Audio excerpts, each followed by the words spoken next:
President Trump's latest red line for the next phase of coronavirus legislation, a payroll tax cut for workers, has few fans in Congress even among Republicans, further complicating the path toward a new rescue package as House Democrats rush to release their own plan as early as next week.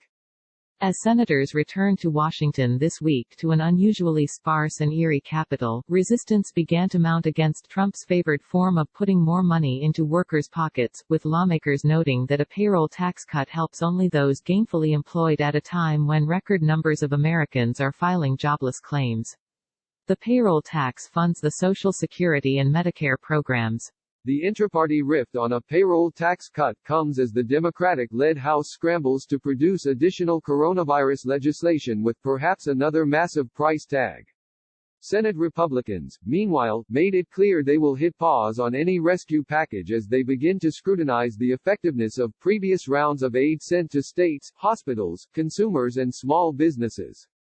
The bipartisan opposition to a payroll tax cut has not deterred Trump, who has continued to tweet about his idea even as growing opposition from his own party that came into sharper view Tuesday.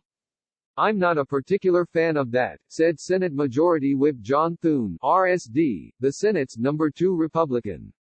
He added, "I guess I'm open to being persuaded that it's something that could be effective, but I think some of the things that we are currently doing are having a bigger impact." U.S. companies cut thousands of workers while continuing to reward shareholders during pandemic. Other senior Republicans, some even allies of the president, were similarly lukewarm to the idea. Senator John Barrasso, RYO, said a payroll tax cut would not address all the economic issues crippling the nation and called Trump's proposal kind of one arrow in the quiver. "I've never thought that really would be effective," Senator Susan Collins, Maine, a key swing voice, said Tuesday about the payroll tax cut. She instead said she is focused on working with Democrats and Republicans in both the Senate and the House on a state and local aid package. Rather than indulging Trump's insistence on a payroll tax cut, GOP senators have instead shifted their focus to liability protections for businesses, demanding that they be protected from what Republicans view are frivolous lawsuits as private employers try to reopen their doors in the coming weeks. Top Democrats have said they will oppose such sweeping protections, on which Republicans are insisting in exchange for another massive infusion of state and local aid. The standoff shows no immediate signs of abating, as House Democrats assemble a massive new rescue package expected to exceed $2 trillion that would include around a $1 trillion commitment for states, cities and municipalities. Money is being eyed for a large array of other provisions including housing, social services, law enforcement, tribal government needs, food security, the postal service, rural broadband, rent and mortgage relief, as well as veterans issues.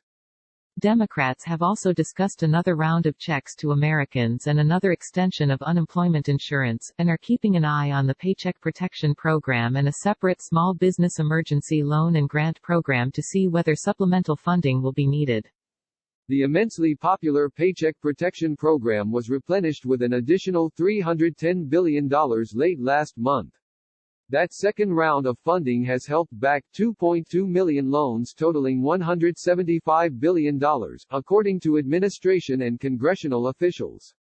Senator Marco Rubio, Florida, who chairs the Small Business Committee, said earlier this week that the program may need a third round of funding. His aides, who have been tracking how much of the small business money has been disbursed, said the new PPP money would probably not run dry this week, but probably will later this month. A vote on a House Democratic bill could come as early as next week, Majority Leader Steny H. Hoyer, DMD, said Tuesday, although there are divisions in the caucus between moderate Democrats growing spooked over an excessively large price tag and liberals who want even more. Some are also reluctant to vote on an enormous package that has no chance of becoming law and would like to see a bipartisan product like the 4 coronavirus bills Congress has passed, totaling nearly $3 trillion. There are no active negotiations between House Speaker Nancy Pelosi, D. Califf, and the administration. But the parties' diverging priorities threaten to make finding consensus much more difficult this time around. If there's any red line, it's on litigation, Senate Majority Leader Mitch McConnell, R. Key, told reporters Tuesday, even though he was asked about Trump's desire for a payroll tax cut. Senator Roy Blunt, RMO, also a member of McConnell's leadership team, told reporters Tuesday that he remained unconvinced that a payroll tax cut was the best option now. I think we looked at that early on, and I think we just didn't think that would have the desired impact, Senator Shelley Moore Capito, RW, VA, said in a recent interview. Senate Republicans noted during a closed-door meeting on Tuesday, held in a cavernous hearing room in the Hart Senate Office Building to allow for social distancing among dozens of senators, that significant portions of the rescue money that has already been signed into law have yet to be doled out, according to a person in attendance who spoke anonymously to discuss a private meeting. White House Legislative Affairs Director Eric Ulland also indicated no immediate urgency from the administration, telling reporters that with nearly $3 trillion in new spending approved, we also need to understand exactly how successful that spending's been before committing to new spending ideas. Senate Minority Leader Charles E. Schumer, DNY, urged McConnell to move with alacrity and continued to criticize the majority leader for his insistence that liability shields for businesses accompany any additional state and local aid. This idea of drawing red lines, particularly when they're not really related to what the needs of people are, particularly when they side with big corporate interests as opposed to individual workers, as Leader McConnell's red line, it's not productive and it's not going to work, Schumer said. People have real needs.